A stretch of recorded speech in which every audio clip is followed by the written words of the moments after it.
There are fortresses that fall to superior firepower, and there are fortresses that turn the enemy's own weight against him.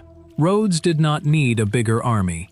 It needed olive oil, gravity, and the creativity to realize that the simplest things in a kitchen could become the deadliest things on a battlefield. It is July 27, 1480. Dawn breaks over Rhodes. An Ottoman soldier, part of the elite Janissary Corps, charges through the breach in the fortress wall. His boots hit the rubble slope, and suddenly he is sliding, grasping at air, tumbling backward into his comrades. 1 becomes 10, 10 becomes 100, 100 becomes 1,000. The breach becomes an avalanche of falling bodies. But here is what makes this insane. This was not an accident. This was engineered. The numbers alone defy belief. 500 armored knights versus 70,000 soldiers, a ratio of 140 to 1. These were not ordinary defenders. They were the Knights Hospitaller, warrior monks who had spent 2 centuries perfecting fortress warfare, and they were not facing an ordinary army. This was the force that had conquered Constantinople, the army that had not lost a major siege in decades. Rhodes was Christendom's last fortress in the eastern Mediterranean. If it fell, nothing stood between the Ottoman Empire and Europe's southern coast. By the end of this video, you will understand how 500 knights made 70,000 soldiers slip and fall to their deaths, using a substance so simple that when you learn what it was, you will not believe professional soldiers fell for it. Literally, the secret weapon that stopped the Ottoman Empire's mightiest army was not Greek fire. It was not some forgotten medieval technology. It was something that every kitchen in the Mediterranean possessed. And the story of how it was used is one of the most extraordinary tales of defensive warfare ever recorded. The story begins not on Rhodes, but in Constantinople, 30 years earlier. In 1453, Constantinople fell. The last Byzantine emperor died on the walls, and Mehmed the Conqueror walked into the Hagia Sophia. From that moment, the Ottoman Empire began a systematic conquest that swallowed kingdom after kingdom. Serbia, Bosnia, Albania, all fell like dominoes. The message was clear. The age of Christendom in the East was ending. But 350 miles southwest of fallen Constantinople, on an island shaped like a spearhead, stood Rhodes, and it refused to fall. Rhodes mattered for 3 reasons that made it worth more than its size. First, geography. It controlled the sea route between Constantinople and Egypt. Every ship carrying grain, soldiers, or treasure between the 2 halves of the Ottoman Empire had to pass within range of Hospitaller warships. Second, economics. Every Ottoman merchant vessel risked being seized by knights who had turned piracy into a Christian calling. Third, symbolism. While Rhodes stood, the dream of reclaiming the Holy Land lived. The cross still flew over eastern waters. And that was something the Ottoman Empire could not tolerate. The Knights Hospitaller had controlled Rhodes since 1309, transforming it from a pirate haven into the most formidable fortress in the Mediterranean. They were organized by longs, tongues representing the nations of Catholic Europe. France, Germany, England, Italy, Spain, Portugal. Each long was responsible for defending a specific section of the walls. No nation would be the first to fall. This was not just military organization. It was ego weaponized into discipline. French pride defending the most exposed section. English stubbornness holding the Tower of St. George. National honor turned into stone walls that would not break. Enter Pierre d'Aubusson, the granite Grandmaster. At 57, this French nobleman combined the tactical brilliance of a general with the charisma of a crusader. Knights who served under him described a man who slept in his armor during sieges, who knew every stone of Rhodes's fortifications, who could calculate artillery trajectories in his head. The Ottoman commander presented a fascinating contrast. Mesih Pasha, born a Greek Christian, had converted to Islam and risen through Ottoman ranks to become admiral of the fleet. a former Christian tasked with conquering Christianity's last eastern stronghold. Some whispered he still made the sign of the cross in private. Others said his conversion made him more ruthless, desperate to prove his loyalty. The fortress itself was an engineer's nightmare for any attacker. Multiple defensive rings, walls 12 to 20 feet thick, towers reaching 90 feet high, but the knights knew stone alone would not stop Ottoman cannons. The same weapons that had shattered Constantinople's thousand-year-old walls, so they prepared something else. In storerooms beneath the fortress, they stockpiled barrels of a common substance. They had been stockpiling it for 3 years. 3 years of pouring olive oil into barrels while the rest of the Mediterranean cooked with it. 3 years of rendering animal fat while the rest of Europe burned it in lamps. Ottoman spies reported the barrels but dismissed them as cooking supplies. That dismissal would cost them 9,000 lives in a single day. On May 23, 1480, the horizon turned dark with sails. 160 Ottoman ships materialized, carrying an army that would make most kingdoms surrender without firing a shot. 70,000 infantry, 5,000 Janissaries, the Sultan's personal killing machines, Christian boys taken as children and trained from birth to be the perfect soldiers, 2,500 miners and engineers, 12 massive bombards, including one monster named the Basilisk that required 100 oxen to move. Against this tide stood 500 knights, 2,000 professional soldiers, and 3,000 civilian volunteers. Merchants, sailors, women trained to haul ammunition and patch walls. 5,500 defenders total. Each defender faced 14 attackers. The opening bombardment shook Rhodes to its foundations. 1,000 cannonballs per day. Every 90 seconds, somewhere on the walls, a 300-pound stone sphere smashed into medieval masonry. Dust clouds rose so thick that defenders fought in artificial twilight. Daily life under siege developed its own rhythm of horror and routine. Dawn meant collecting the dead from night raids. Morning meant women and children hauling stones to patch walls while knights slept. Afternoon meant preparing for the evening bombardment. Night meant raids, repairs, and prayers. The Virgin of Philormos, Rhodes's sacred icon, was carried along the walls nightly. Soldiers swore she pointed to where the next day's attacks would come. Modern historians note that the icon's carrier, Brother Paolo, was also the order's best military engineer. Perhaps divine inspiration had earthly help. The Tower of St. Nicholas took the brunt. Each impact sent shockwaves through stone that had stood for centuries. Cracks appeared. Mortar crumbled. But something unexpected happened. The rubble did not clear away. It accumulated, creating rough slopes against the walls. The Ottomans saw opportunity. The knights saw something else entirely.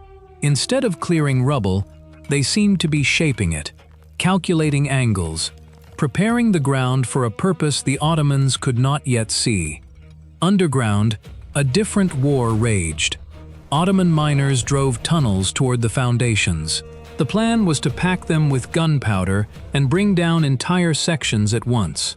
But Rhodes had counterminers who detected vibrations using bowls of water set along the walls. When the water rippled, miners were close. Every night, knights would slip out on raids beyond the walls. Small groups in dark armor, moving through Ottoman trenches, slitting throats, burning supplies. They left calling cards on the bodies. Rhodes remembers Constantinople, psychological warfare that kept 70,000 men sleeping with one eye open.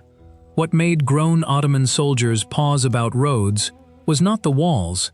They had seen higher walls. It was not the knights. They had faced Christians before. It was the silence. Rhodes did not negotiate. Rhodes did not send envoys begging for terms. Rhodes simply waited, and in that silence, the Ottomans heard something worse than defiance. They heard confidence. The underground battles were fought in total darkness, knife against knife. Men fighting in spaces so narrow they could not swing a blade, so they stabbed instead. Men drowning in mud and blood 20 feet below the surface, where no one would ever find them. The darkness was total. You fought by sound and by touch. A Greek miner's account survived. We heard them breathing before we saw their torches. Then hell came to earth 20 feet below it. The climax of the underground war came from the most unlikely source. A fisherman's daughter named Maria noticed rhythmic ripples in water buckets along one wall section. She had felt earthquakes before. This was different, human. Her warning came just hours before a massive mine would have detonated beneath the bastion of St. George. D'Aubusson himself kissed her forehead in thanks. The supply situation grew desperate for both sides as the weeks ground on. The Ottomans consumed food for 70,000 men daily. Rhodes, cut off from resupply, rationed everything. But here is the strategic brilliance that separated the knights from any other besieged garrison. They had planned for this. Massive cisterns held water for a year. Grain stores could last 6 months. And the oil and fat, the substance that Ottoman spies had dismissed as cooking supplies, they had been stockpiling for 3 years. When the crisis came, they would not improvise. They would execute a plan that had been waiting in barrels for 1,000 days. By day 40, the first probe attack came. 2,000 Ottomans tested a breach near St. Mary's Tower. The rubble looked stable, climbable. The angle seemed perfect.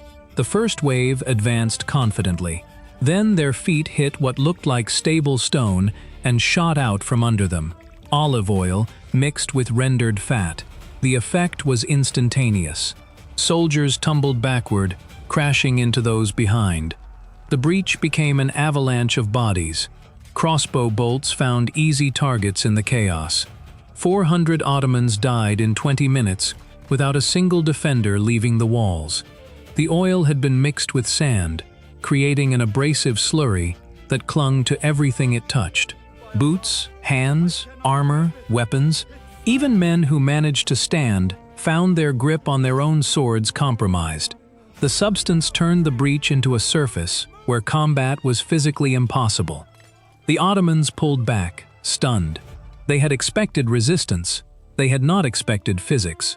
A Janissary captain wrote in his journal, "The Christians do not repair their walls.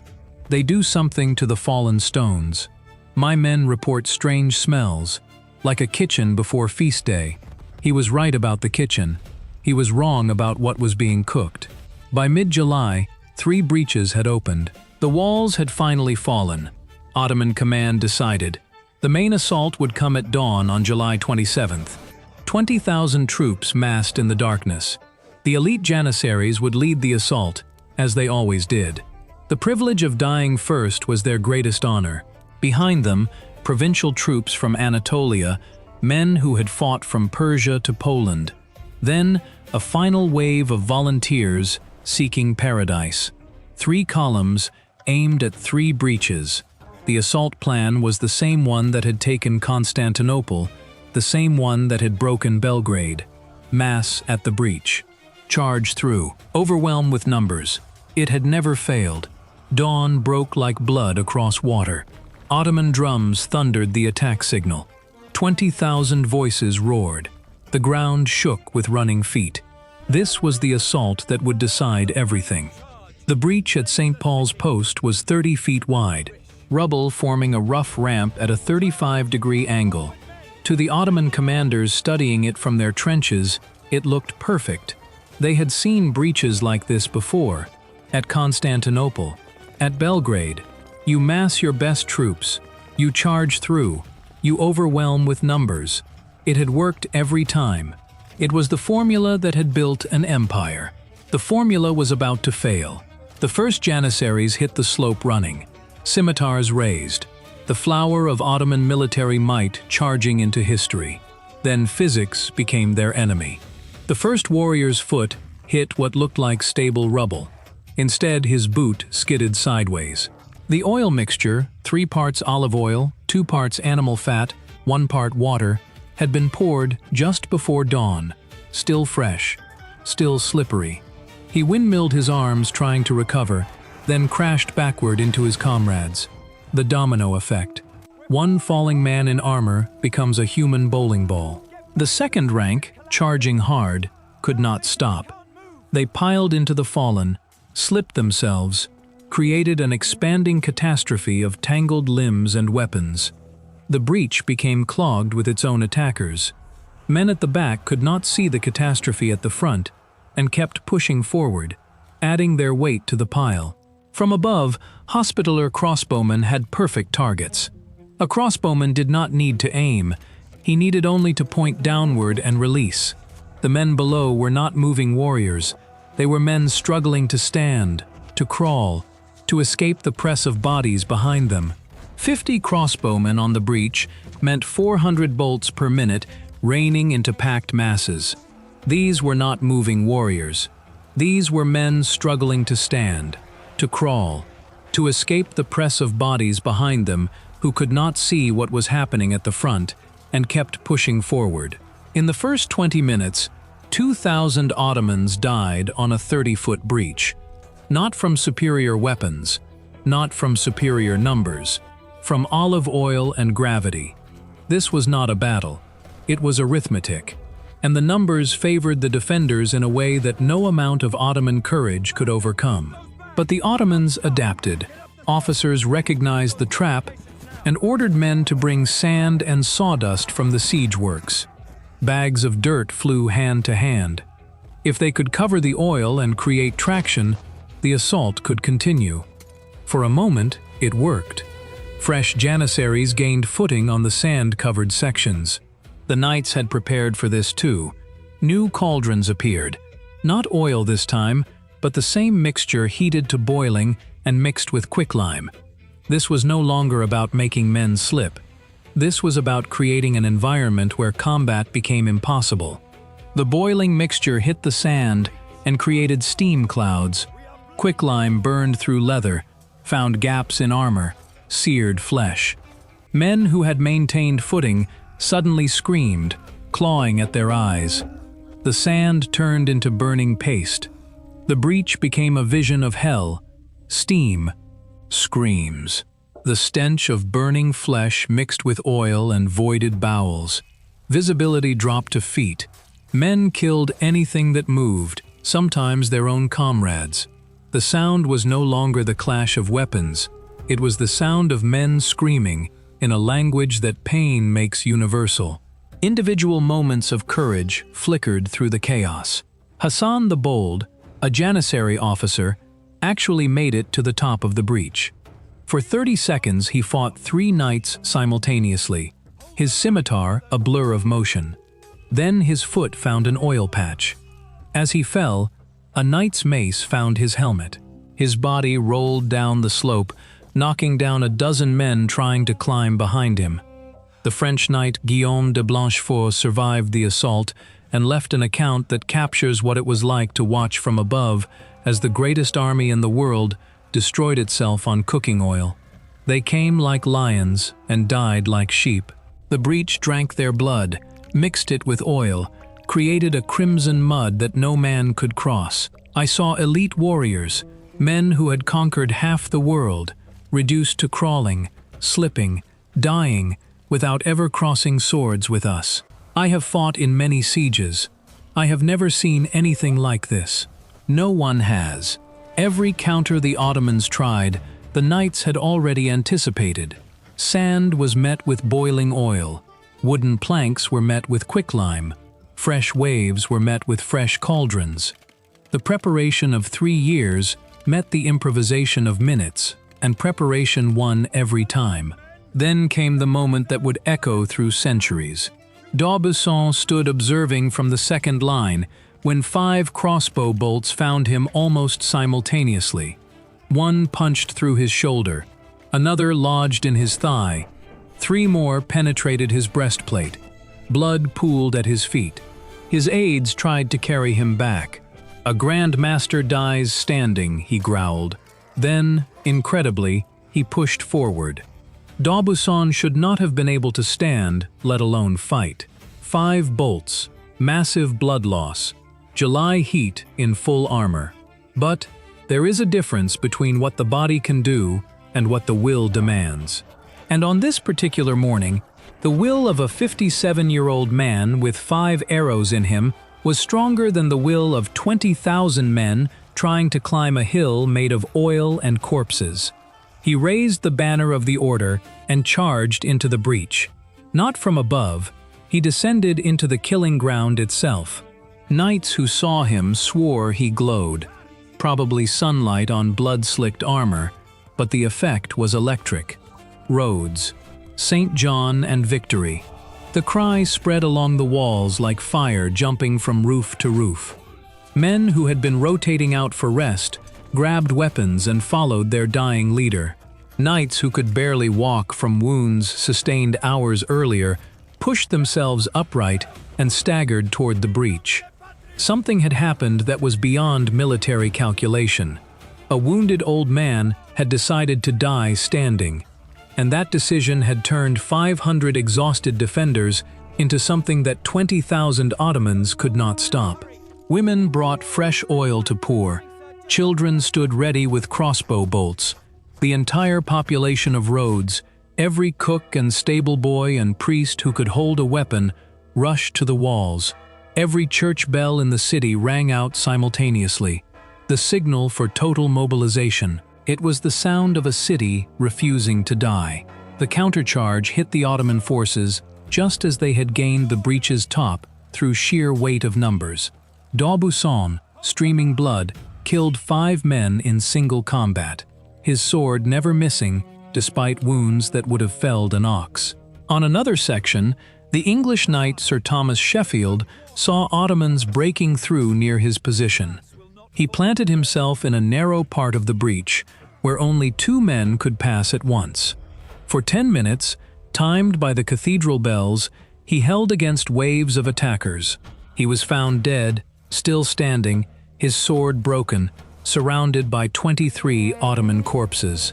What makes grown soldiers weep is not death, it is the manner of death. Sheffield died the way the knights trained to die, upright, forward, holding. The panic started in the Ottoman center and spread like plague. "The Grandmaster cannot die," someone screamed in Turkish. "Their God protects them." Men who had faced death across 3 continents suddenly broke. Imagine you are an Ottoman soldier. You have charged through hell. Your comrades are dying in heaps. You cannot get proper footing. Your elite Janissary units are being slaughtered by crossbowmen they cannot reach. Steam blinds you. Quicklime burns you. And now down into this chaos comes a blood-soaked old man who should be dead, followed by knights singing hymns as they kill. The ordered assault became a rout. Bodies created additional obstacles. The Ottoman dead piled so high they formed barriers. Men trying to retreat slipped on blood mixed with oil. The same surface that had doomed their advance now trapped their retreat. The age of Ottoman invincibility cracked on that 30-foot slope of oiled rubble. Mesih Pasha played his final card. 2,000 fresh personal guards, held in reserve, the last force available. They formed up and began advancing toward the breach. They took one look at it. The corpse-clogged, oil-slicked, blood-soaked gateway to hell, and stopped. Without orders, without shame, they began backing away. The assault was over. As the sun set on July 27th, the casualty revelation came. 9,000 Ottoman dead in a single day. The breach at St. Paul's Post alone held 3,500 corpses in a space 30 feet wide. Bodies piled so high that the last attackers had been climbing their own dead. The oil and blood mixture had created a paste that would take days to clear. Night casualties stood at 200 dead and 400 wounded, a 40% casualty rate among those engaged. Every single French knight at St. Paul's Post bore wounds. The English contingent lost half its number, but they had held. Against 20,000 attackers, they had held. D'Aubusson refused to sleep. "If I sleep, they will think me dead." Rhodes needs to see its master standing. The surgeon, Brother Dominic, a German who had studied medicine in Paris, extracted 5 arrowheads while the Grandmaster lay on a table, dictating orders between clenched teeth. No anesthesia except wine and opium. D'Aubusson insisted on staying conscious. 2 bolts had miraculously missed major organs by finger widths. The others had struck armor reinforcement points, penetrating but not deeply. The surgery itself became legend among the order. Hours passed. Night fell over a city that did not know whether its master would live to see morning. And then he appeared, on the walls, bandaged but upright. The garrison cheered until their throats were raw. The Ottoman camp could hear them. The Ottoman camp that night was chaos. Desertion started immediately. 5,000 men vanished into the darkness. Disease followed defeat like a loyal dog. Dysentery spread through 70,000 men in summer heat with inadequate sanitation.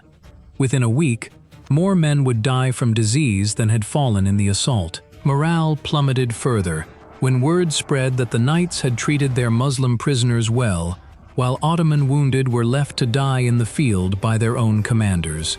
By early August, Mesih Pasha faced a rebellion from his own officers. A full war council convened. The Janissary commander spoke first.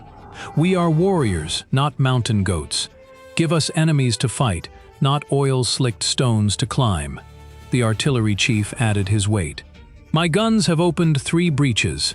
If Ottoman valor cannot take them, perhaps Ottoman valor has limits." Maybe Mesih Pasha's Christian birth influenced his final decision. Maybe seeing the breach filled with Muslim dead broke something inside him. Maybe he simply recognized the impossible. On August 17th, his order was clear. "We sail with the morning tide." The Ottomans abandoned tons of supplies, several cannons, and hundreds of wounded. The basilisk, the gun that had shattered the Tower of St. Nicholas, was spiked and left behind. As Ottoman sails disappeared, church bells rang across Rhodes. Not the frantic clang of alarm, but the steady, triumphant peal of victory. Immediate celebration mixed with exhausted reality. Yes, they had won. But at what cost? The city was in ruins. Hundreds of families mourned their dead. Food supplies were dangerously low. And everyone knew this was a reprieve, not a final victory. The Ottomans would return someday. D'Aubusson ordered something remarkable: honorable burial for all Ottoman dead. The mass graves were marked with simple stones, "Brave men far from home." That inscription tells you more about the Knights Hospitaller than any saga or chronicle. They had just survived the most desperate siege of the century. They had buried their own dead by the hundreds. They had endured 89 days of bombardment and a day of close combat that killed 9,000 of their enemies, and they marked the enemy graves with respect. Even in victory, chivalry endured. Ottoman prisoners expecting torture and execution received medical treatment instead. One Janissary officer's testimony survives. "We came to kill Christians and learned what Christians truly are." In a siege defined by brutality, the aftermath was defined by something else entirely: mercy from men who had every reason to show none. Maria, the fisherman's daughter, who had saved the bastion of St. George by noticing ripples in a water bucket, was formally honored. Her name was inscribed on the rolls as Sister Maria, Defender of the Faith, Enemy of Minds, Friend of Christ. Her parents received a pension for life. She had died in a bombardment 3 days after the main assault. She never saw the victory she helped make possible. She was perhaps 12 years old. The order gave her the only immortality it could, a name on a list that has survived for 5 centuries. Rhodes bought Christendom 42 years, until Suleiman the Magnificent returned in 1522 with overwhelming force. But those 42 years mattered. They gave Europe time to strengthen, to prepare, to unite. Ottoman military adaptation began immediately. Never again would they assume a breach meant victory. New siege manuals specifically addressed the Rhodes problem. Countermeasures were developed: wooden planking, spiked shoes, advanced sand supplies. The age of simply overwhelming a fortress with numbers had ended. European reaction was electric. Military engineers across the continent studied Rhodes obsessively. How had medieval walls stopped modern artillery? How had 500 knights stopped 70,000 soldiers?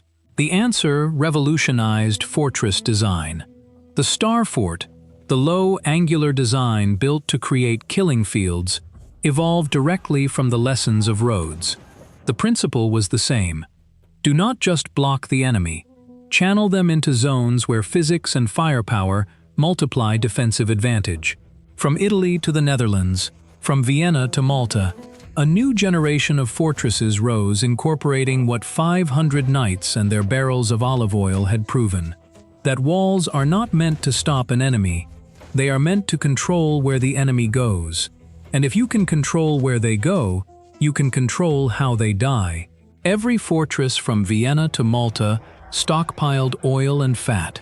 Manuals detailed the exact mixture ratios, optimal pouring timing, how to combine with quicklime. What started as desperate innovation became standard military practice across Europe. The philosophical implications resonate today. Technology does not always trump numbers. Innovation does not require complex tools. Sometimes the greatest victories come from seeing ordinary things, oil, rubble, gravity, in extraordinary ways. What Rhodes really demonstrated was the power of prepared ground. Every barrel of oil had been stockpiled for years. Every angle of rubble had been calculated. Every counter-adaptation had been anticipated. When the crisis came, the knights did not innovate on the fly. They executed a plan years in the making. Preparation multiplied their effective force 100-fold. And the final lesson is about morale. 20,000 Ottomans did not flee from 500 knights. They fled from the psychological shock of their own helplessness. Elite warriors reduced to sliding and falling broke something fundamental in Ottoman confidence. Rhodes proved that making an enemy feel foolish can be more powerful than making them feel afraid. D'Aubusson himself left writings on the siege. His key insight deserves to be remembered. The enemy expects us to fight as we have always fought. Our victory lies in fighting as no one has fought before. That principle, tactical innovation over traditional valor, would reshape military thinking for centuries. Go back to that image from the beginning. Dawn on July 27th. A Janissary, part of the force that conquered Constantinople, charges through the breach. His boots hit the rubble, and he slides. 1 becomes 10, 10 becomes 100, and above him, a 57-year-old man with 5 arrows in his body raises a banner and charges downhill into the chaos. The Ottomans brought 70,000 soldiers, 12 siege guns, and the reputation of an empire that had never lost. The knights had 500 men, crumbling walls, and olive oil. The olive oil won, not because oil is stronger than gunpowder, but because the men who poured it understood something the men who fired the cannons did not. That the greatest weapon is not the one that hits hardest. It is the one nobody sees coming, and nobody sees cooking oil coming. Making an enemy feel foolish can be more powerful than making them feel afraid. The Ottomans brought ladders to climb walls. They never thought to bring towels.